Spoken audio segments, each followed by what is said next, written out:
Hello and welcome to Levant TV Headlines.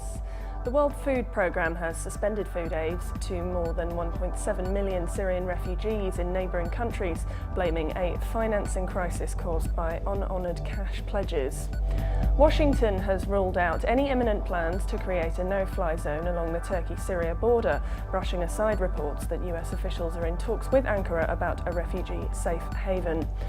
Lebanon has detained a wife and young son of Islamic State group chief Abu Bakr al-Baghdadi, the self-proclaimed caliph of the brutal jihadist organisation. French lawmakers are to recognise Palestine as a state following similar moves in Britain and Spain that reflect growing European frustration with the stalled Middle East peace process. And Egypt's public prosecutor says it would appeal a court ruling that dropped a murder charge against ex-President Hosni Mubarak over the deaths of protesters during the country's 2011 uprising. Now let's take a look at the top headlines in today's newspapers in the Middle East.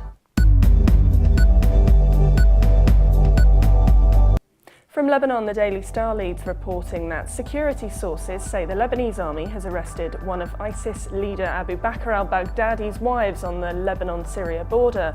The paper also reports that security forces have arrested 4 suspected drug dealers, including a teenage boy, during morning raids in Sidon in South Lebanon.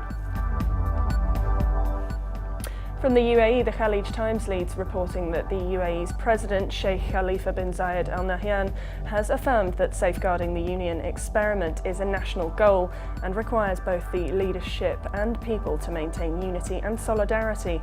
The paper also reports that a Saudi woman activist single-handedly challenged her country's ban on women driving by spending over 24 hours at the UAE-Saudi border trying to enter the country while behind the wheel. Egypt Independent reports that Egypt's General Prosecutor Hisham Barakat has tasked a team from the service to appeal the challengeable acquittal of former President Hosni Mubarak of murder and corruption charges. The paper also reports that the Suez Canal Bank, one of the banks issuing investment certificates for the new Suez Canal project, is ready to exchange the yield on the 3-month certificates on the 7th of December. Now let's take a look at the top Middle East headlines from UK papers. The Independent leads its Middle East news reporting that more than 1.7 million Syrian refugees are facing a winter of food shortages after a funding squeeze forced the World Food Programme to withdraw critical support.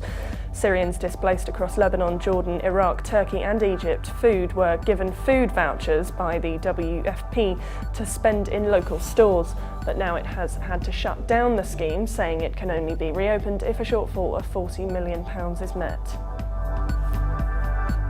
The Telegraph leads its Middle East news reporting on the continuing war against Islamic charities as the UAE designates Britain's largest Muslim charity, Islamic Relief, a terror group, along with over 80 other organisations such as ISIS.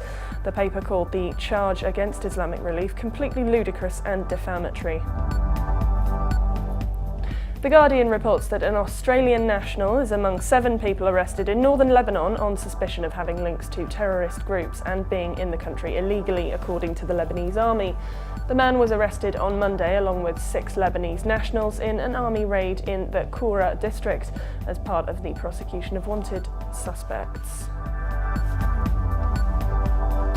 Now here's the top Middle East headlines in international papers. From Germany, the Deutsche Welle reports that the UN's food programme has announced that nearly 2 million Syrian refugees are at risk of going hungry. The agency says with winter arriving, the funding problems couldn't come at a worse time. And finally, China's Global Times reports that the Iraqi government has reached an agreement with the semi-autonomous region of Kurdistan over oil exports and budget payments. The deal stated that the federal government will pay 17% of the national budget to the Kurdish regional government. And for more updates, please visit levant.tv. Thanks for watching. Be sure to join us again tomorrow. Bye for now.